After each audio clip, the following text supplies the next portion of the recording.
Hi everyone. Today I'm going to tell you the one true thing about Mananangle. Please support me by liking and subscribing. Thanks. Are you ready? Here we go. Hello, my name is David Whitlock, and I serve as a sergeant homicide detective for the state police. What I'm about to share with you is more than just a story. It's a haunting journey that forever changed me.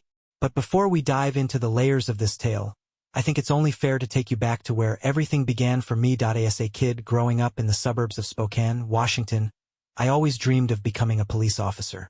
Back then, the badge symbolized everything I wanted to be. A protector, a beacon of hope, and a source of safety for those in need. I used to picture myself walking the streets, with people looking up to me, trusting that I was out there making their lives a little bit better. But life didn't exactly pan out the way my young mind had envisioned. When I was barely 10 years old, my entire world came crashing down. My mother was brutally murdered, an act of violence so horrifying it left scars I've never been able to erase. That night shattered everything I believed in. The pain and helplessness were unbearable, and my father, unable to cope with the loss, sought refuge in the bottle. His grief turned into rage, and I became the unfortunate outlet for his anger. The nights that followed were long and cruel. The beatings, the shouting, the endless questions about why this was happening to me. All of it left me feeling hollow.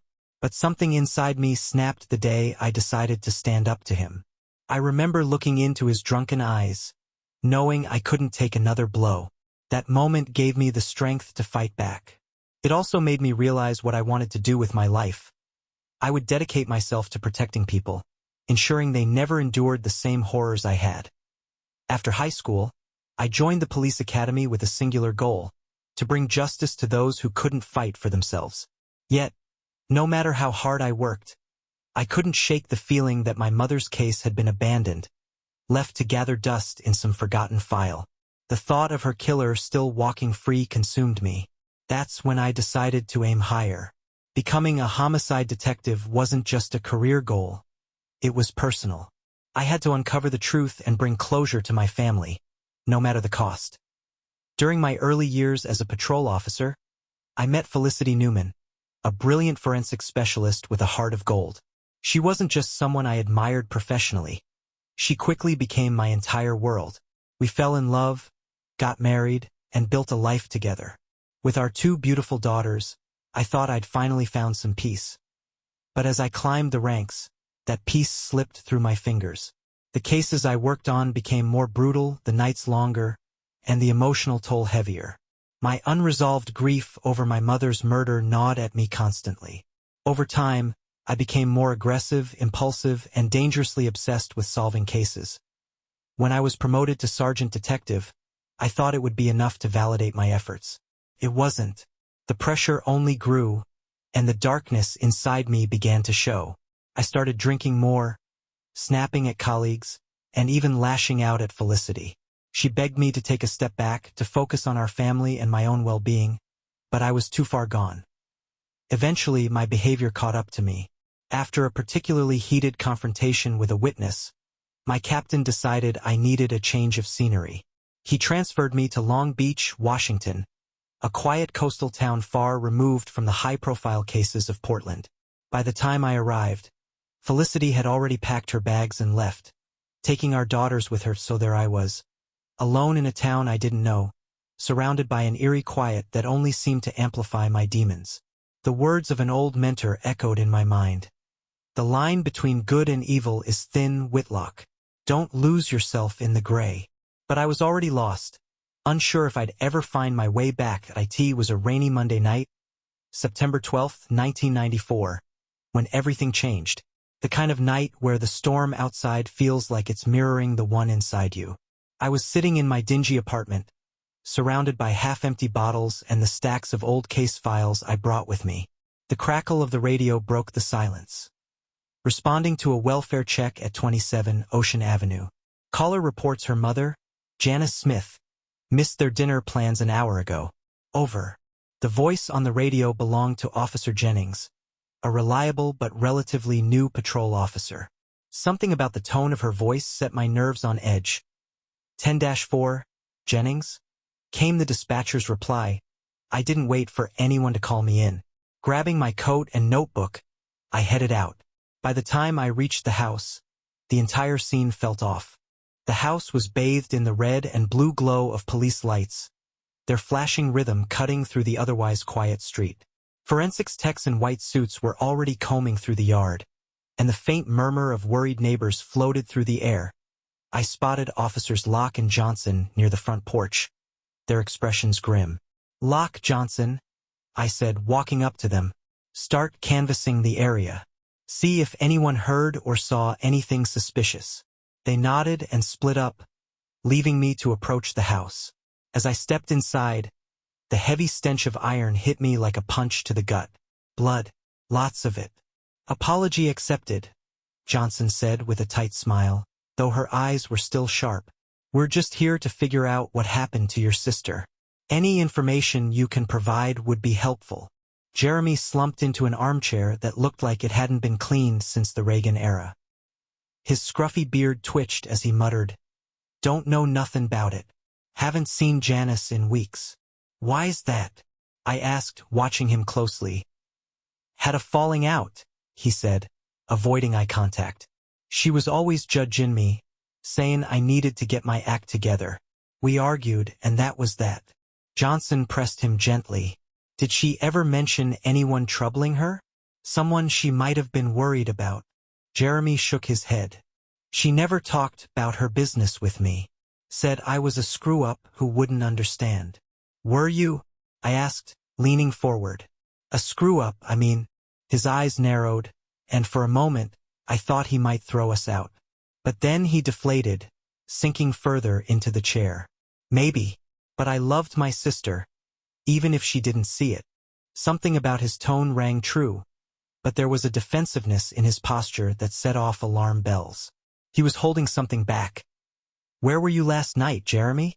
Johnson asked. "Here," he said quickly, too quickly. "Drinkin'. Alone." Johnson scribbled in her notebook. "Anyone who can vouch for you?" He laughed bitterly. "Who'd come out here? You saw the place. I don't exactly get a lot of visitors." I let the silence stretch, the weight of it pressing on him. Finally, he broke. "Look, I didn't kill her, all right? I might not have been the best brother, but I didn't want her dead." "That's good to hear," I said, standing up. "But if you think of anything at all, you give us a call." As we left, I couldn't shake the feeling that Jeremy's bitterness was hiding more than just a lifetime of regret. But whether it was relevant to Janice's murder was another question. Back at the station, Johnson and I pored over our notes.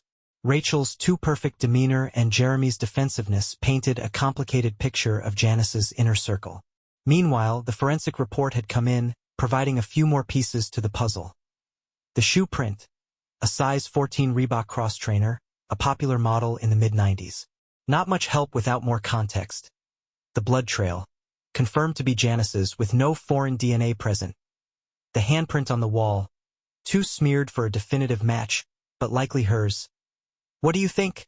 Johnson asked, tapping her pen against the desk. "Rachel? Jeremy? Or someone else entirely?" I lit another cigarette, ignoring the no-smoking sign. "Rachel's hiding something, but I don't think she did it. Jeremy, he's got a chip on his shoulder the size of the Cascades, but would he kill his sister? I don't know." "What about the guy Clark saw?" she asked. "Carrying that bloody something?" I exhaled a plume of smoke. "He's our biggest lead. But unless we find more witnesses or evidence, he's just a shadow." The case was spiraling in a dozen directions, each one darker than the last. Somewhere in the maze of lies, bitterness, and grief was the truth about what happened to Janice Smith. And I'd be damned if I let it slip away. The threads were fraying, and I could feel the case spiraling into darker waters. Rachel's picture-perfect facade cracked under scrutiny, exposing a history she'd tried to bury.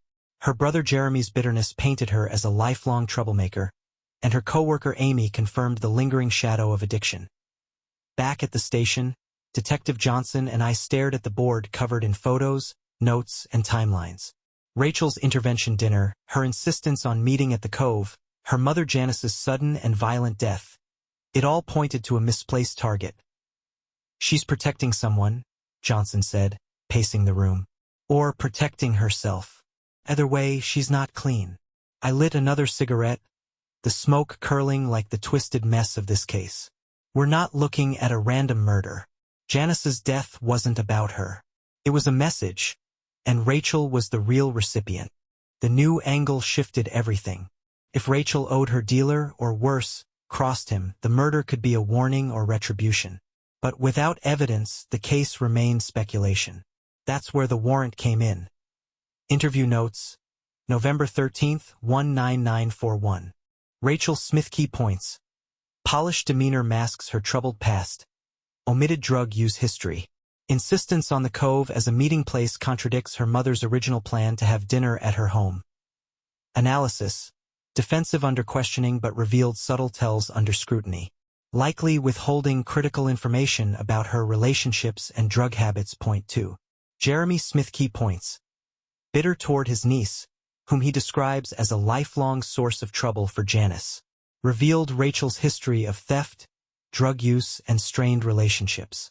Confirmed Janice was planning an intervention for Rachel the night of her murder. Analysis. Emotional but credible. Provided vital insight into Rachel's motives and connections. Point 3. Amy Shu. Key points. Coworker admitted Rachel struggles with meth addiction and alcohol. Confirmed Rachel refers to her supplier only as her guy. Suggested Rachel may have cheated or crossed this dealer in the past but continues to buy from him. Analysis. Hesitant but cooperative. Strengthens theory of a drug-related motive. Request for surveillance warrant. The pieces were there, and the clock was ticking. Chief Brown leaned back in his chair, the dim light casting shadows across his weathered face. "You're staking a lot on a hunch," he said, tapping the request form with a pen. "It's more than a hunch," I said, leaning forward. "Rachel's the connection. If we can monitor her movements and catch her buying from her dealer, we'll have a direct lead to the killer." Johnson added, "We've got motive, history, and a pattern of behavior. If she's hiding something, and we're sure she is, it's only a matter of time before she slips." Brown sighed, the weight of bureaucracy and uncertainty pressing down on him. "You've got your surveillance. Don't make me regret this." The plan with the warrant approved, we set up a discreet surveillance operation at Rachel's house. Hidden cameras covered the front door and driveway, while an unmarked car with plainclothes officers kept watch from a distance. The nights dragged on, each one an exercise in patience and paranoia. Rachel's movements were routine, almost maddeningly normal. But on the fifth night, she made a call, her voice low and hurried. "Yeah, I need a pickup. Usual spot. 11 o'clock. The trap was set. The sting unfolded like a slow-motion train wreck. Rachel arrived at a rundown gas station, her nervous glances betraying her unease. Moments later, a beat-up sedan pulled in, its driver barely visible in the dim light. Johnson and I sat in the unmarked car, adrenaline coursing through us as we waited for the exchange. "This is it?" she whispered, her hand hovering over the radio to signal the takedown. Rachel approached the car, a small wad of cash in hand. The driver leaned out, his face obscured by a hood. As Rachel reached for the bag he offered, Johnson gave the signal. "Go, go, go!" Officers swarmed the scene, their shouts cutting through the night. The dealer tried to flee, but he didn't get far. Rachel froze, her hands up, tears streaming down her face as the reality of her situation hit her. Aftermath arrest led to a treasure trove of information. The dealer, identified as Kyle Red Larson, had a rap sheet as long as my arm, including violent assaults and drug-related homicides. Under interrogation, he cracked, admitting he'd been ordered to send a message to Rachel over an unpaid debt. The message had gone horribly wrong. "She wasn't home," Larson confessed. "Her mom answered the door. I panicked. Janice Smith had died because of her daughter's sins." Case closed. The weight of the truth settled like a stone in my chest as I closed the file on Janice Smith's murder. The system would deal with Rachel, Kyle, and the tangled web of addiction and crime that had led to this tragedy. But no amount of justice could bring Janice back. Some cases stay with you, their shadows lingering long after the paperwork is filed. This was one of them. The chief's office felt like a furnace, every word igniting the air between us. A warrant, Whitlock? Based on what probable cause? Chief Brown's voice was sharp enough to cut glass. With all due respect, Chief, the report speaks for itself. My voice was steady, but my fingers drummed an uneven rhythm on my thigh. His eyes narrowed, his tone biting. What, because some packrat uncle and a skittish coworker said so? You've got smoke, Whitlock, but no fire. This isn't just another murder. I pressed, leaning forward. The deeper I dig, the more convinced I am we're looking at something bigger. This isn't random, sir. Whitlock. He leaned forward too, the desk creaking under his weight. Get me concrete evidence the victim's daughter is involved, or there's no warrant. End of discussion. Sir, I've got 2 separate interviews pointing to... His fist hit the desk, the sound cutting me off. I said concrete evidence, damn it. The door slammed behind me, the glass rattling in its frame. Outside, the precinct buzzed with its usual chaos, but I barely noticed. My mind raced with possibilities. Was Chief Brown deliberately stonewalling me? Or was he just cautious, trying to shield the department from a media firestorm? False confessions, tainted evidence, mob outrage. We'd seen it all before at a desperate call by the time I got home. 3 shots of whiskey had dulled my frustration enough that calling Charles, the state homicide captain, felt like a brilliant idea. Hello. His voice was thick with sleep. Charles. My words came out louder than intended, slurred at the edges. Dave. His confusion was palpable. It's midnight, for Christ's sake. The words tumbled out, fueled by alcohol and desperation. Chuck, I need your take. Got solid intel the victim's daughter's involved, but Brown's blocking my warrant. Technically, I don't need his blessing, so if I go around him... Jesus, Dave, are you drunk? Just listen, I said, my tongue feeling like lead. This case, it's like my mother's all over again. I can't let them slow me down. Not this time. There was silence on the line before he let out a sigh. This is exactly what happened with your mother's case. Why do you think we transferred you in the first place? His words hit me harder than the whiskey. He was right. I was walking a dangerous line. The same one that nearly cost me my career years ago. Don't get sulky on me, Dave, he continued. Last time you went off script, we barely managed to clean up the mess. Stay in your lane this time. Understood? Yes, sir. Sorry about... My voice trailed off, shame settling like a weight in my chest. Get some sleep. The line went dead. A risk worth taking. Charles was right. Procedure mattered. Build the case brick by brick, follow the rules. But 20 years as a detective had taught me one thing. When your gut screams loud enough, you listen. Before passing out that night, I did the one thing that could either make my career or break it. I filed for the warrant anyway. The waiting was torture. Each day stretched thin with tension.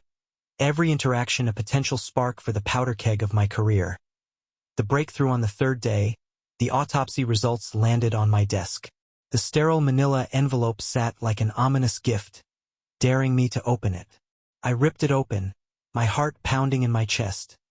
The coroner's findings painted a picture far more sinister than I'd imagined. Traces of methamphetamine were found, not in Rachel's system, but in Janice's. Small amounts, enough to suggest deliberate exposure. A chill ran down my spine. Someone had dosed her. The storm ahead. This wasn't just a case of being in the wrong place at the wrong time. Janice's death was premeditated. Whether the dealer, Rachel, or someone else entirely, the killer had left their mark. The autopsy report made my gut instinct look like a whisper compared to the storm brewing on the horizon. This wasn't over. Not by a long shot. Thank you for watching. Please support me and meet me in another video.